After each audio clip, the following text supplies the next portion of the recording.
Sneakers and Cleats, the podcast.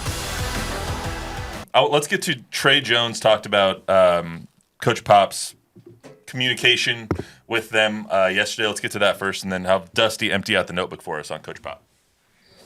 We definitely feel his presence around here. We know, he's been checking in with guys, talking with the coaches still and everything. And so, I think it's only a matter of time for sure. Is he also, in addition, you talked about how he wants you guys to play, but also thinking about how he wants you guys to comport yourselves as a person, a citizen. Right. Yeah, for sure. I think, he cares more about that than how we play, for sure. And he just always just wants the best for us in our personal lives, and wants us to be thinking about the right things and just doing the right things on a day-to-day basis around, when we're outside the gym. Always thinking about those things. So, Dusty, I don't know if it was you or someone else that I saw, I can't recall, that posted a picture of the Spurs practice facility up at the Rock and said Coach Pop may or may not have been seen at the facility today. Yeah, in the middle of all what I tweeted yesterday was, in the middle of all this sudden trade chatter, there's reports, there's people calling me and telling me that Pop is at the practice facility. And, when one person tells you, you go, maybe. But when multiple people are calling you and telling you, you start to pay attention, right? Mm-hmm. So I said, all right, take it for what it's worth, but this is what I'm hearing. And we also know that Pop has been more and more active talking to these guys. Chris in Paris let out sort of and said, I don't know if this is public yet, but he calls me after every game. Mm. And we know, because Mitch has said it, that they're coaching sort of as a unit, 3-4 guys, including Pop, giving feedback. Mitch said something like, not only does he talk to me, he curses me out at the same time. So that Pop, being the competitor and the brilliant guy that he is, it wants to come back, right? And I have relationships with Pop and with RC for many, many years, and they've trusted me with a lot of things. And you don't want to say anything bad, but the only thing, and it's really not my business what Pop's sort of medical condition is, but you hear all kinds of things, and those are things that are coming from outside people, from other people that are not coming from the organization, because they're playing it close to the vest like they always have. But they're positive things, and then you also hear from doctors who say, look, man, if you've gone through a mild stroke, you don't want to get back into coaching. That's like one of the last things you want, one of the last types of jobs you'd want to have, right? So I wish that Pop, number one, considers all of that, although I know, and even Victor said this, I know what a competitive spirit he is and that he wants to be there. I've heard from players and others that they don't necessarily think he's going to be back this year. Some of the players have been very, very. They've kept it close to the vest when I've asked them, what did Pop say or whatever, and they're like, no, we're not gonna go there. Yeah, Devin talked about that the other day. Yeah, that we're not gonna. Yeah, right. He said that. I've had other players in the locker room who say, I'd love to tell you, but I can't. But you also hear, that this was a serious situation that took place. And we haven't heard this again from the Spurs, but you just hear things and you run into people.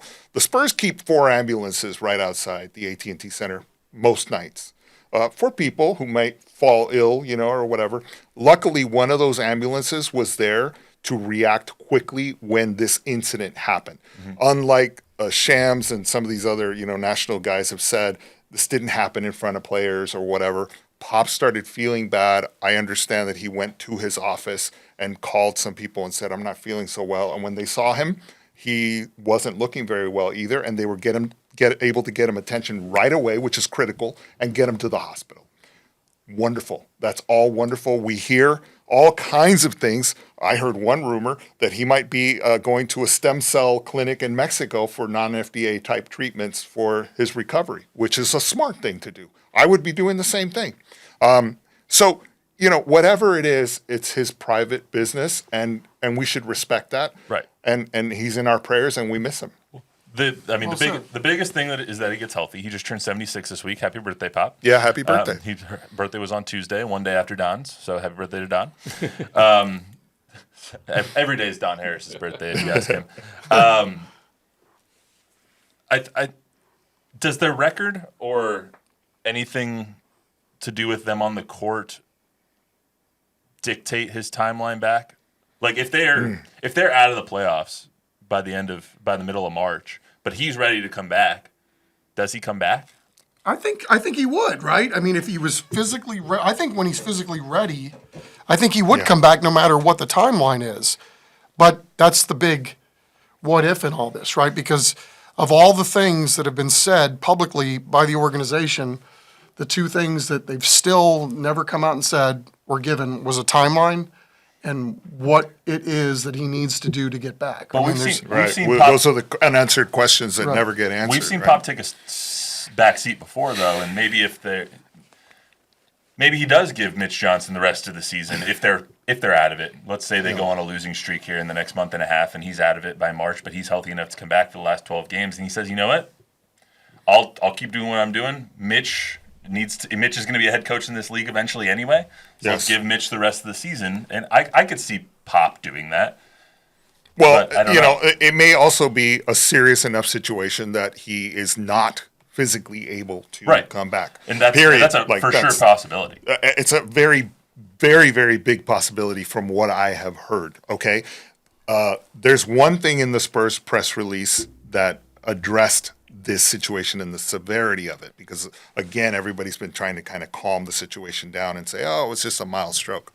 The fact that he is in recovery speaks volumes. That sentence when he said he is in recovery tells you that there was some physical thing that happened with that particular incident in his brain.